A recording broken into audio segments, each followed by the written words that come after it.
seekers, and welcome to Occulture Shock Minis. If you just finished our main episode on Charles Babbage, the brilliant mind behind the analytical engine and how it connects to the Akashic records, you might remember a brief, almost whispered mention of his rather unusual pet peeve. We hinted at it and then we quickly moved on, but honestly, the story is too good, too weird, too bizarre to leave untold. So grab yourself a gin, get ready to sit back and talk some on some smart people, because today we're diving into the strange, surprisingly intense, and often comedic saga of Babbage versus the Organ Grinders.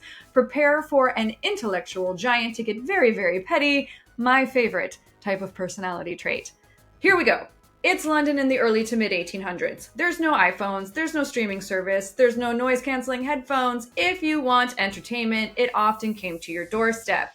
And one of the most popular forms of street entertainment was the barrel organ, or as we often call them, hurdy-gurdies, or hand organs. You know the sound, they're kind of tinny, repetitive melody, cranked up by musicians looking for a few coins. They're essentially a music box on wheels. To most Londoners, this was just a part of the urban symphony. Background noise, maybe a quaint, even charming aspect of their city life. But to Charles Babbage, our genius inventor, mathematician, and philosopher, it was a form of pure, unadulterated torture. Babbage, as you know, was a man of extraordinary intellect. His brain was constantly working, churning through complex mathematical problems, visualizing intricate gears and levers for his revolutionary computing machines. He needed quiet. The man craved precision. His mind was, in essence, a finely tuned early version supercomputer that demanded optimal operating conditions. And the incessant, repetitive, often off-key tunes from these street organs, they were his personal systems crash. A constant, irritating auditory bug like the bird outside my window. He didn't just dislike them, he considered them a profound violation, an assault on his ability to think, to invent, to contribute to the scientific advancement of his nation. Yes, he did truly believe that these street musicians were hindering national progress. So, what did he do about it?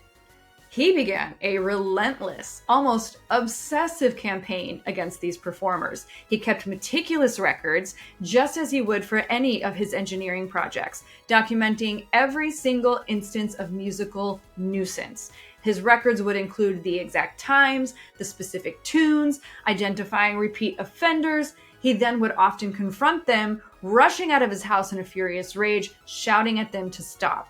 He even resorted to calling the police repeatedly, trying to enforce noise ordinances that were, shall we say, a bit loosely defined when it came to street musicians. But he didn't stop there. This wasn't just a personal vendetta for him. This was a crusade for the sanity of all intellectual Britons. He wrote indignant letters to the Times newspaper demanding action. He penned pamphlets, most famously a pamphlet called A Chapter on Street Nuisances, where he passionately argued for legal restrictions on street music. He used phrases like moral and intellectual degradation to describe the effect of this noise. I mean, just think about that. The man envisioning the digital future that we currently live in genuinely believed a barrel organ could degrade society. He argued that the cacophony prevented scholars, inventors, and scientists, like himself, of course, from concentrating, thereby directly holding back Britain's technological advancement. He even helped found the rather grandly named Society for the Suppression of Street Music. Yes, he actually did that. He was a little bit of a dick. As you might expect, this all became a rather public spectacle, and Londoners, with their keen sense of humor, found it utterly hilarious. Here was this brilliant, respected, yet notoriously stiff and argumentative academic, waging a very public, very vocal battle against humble street performers who were often providing the only affordable entertainment for the working class. Babbage himself, of course, became a target. Knowing his extreme sensitivity, organ grinders would deliberately gather outside of his home, playing louder and more incessantly just to drive him absolutely bonkers.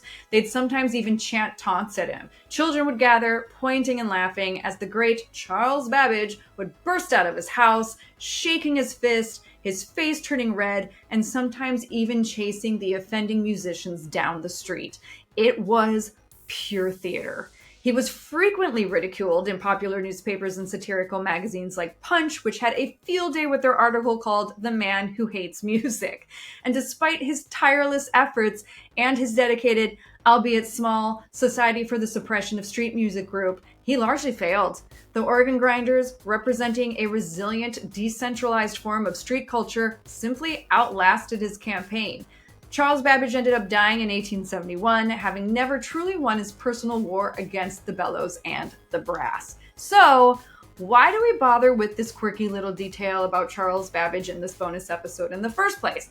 Because it tells us something really important about the man himself, and perhaps about genius in general. Also, it's funny. It highlights his intense perfectionism and his desperate, almost pathological need for order. It also reveals a certain human blind spot, perhaps, about the practicalities of the world and the diverse needs of other people. He expected logic and reason to prevail over everyday street life and the livelihoods of others. So, while we do celebrate Babbage as the visionary who foresaw the digital age and the father of the computer, let's also remember him as the eccentric genius who fought a valiant, if ultimately futile, battle against the humble street organ. It reminds us that even the greatest minds have their quirks, their frustrations, and sometimes their most hilariously bizarre crusades. Thanks for joining us for this little peek into the wild world of Charles Babbage. For more fascinating historical stories and, of course, our main episodes, you can find us wherever you get your podcasts, although technically right now they're only over on Patreon, but we will be moving to the standard podcasting platform sites very, very soon. Until next time, thanks for getting weird with us.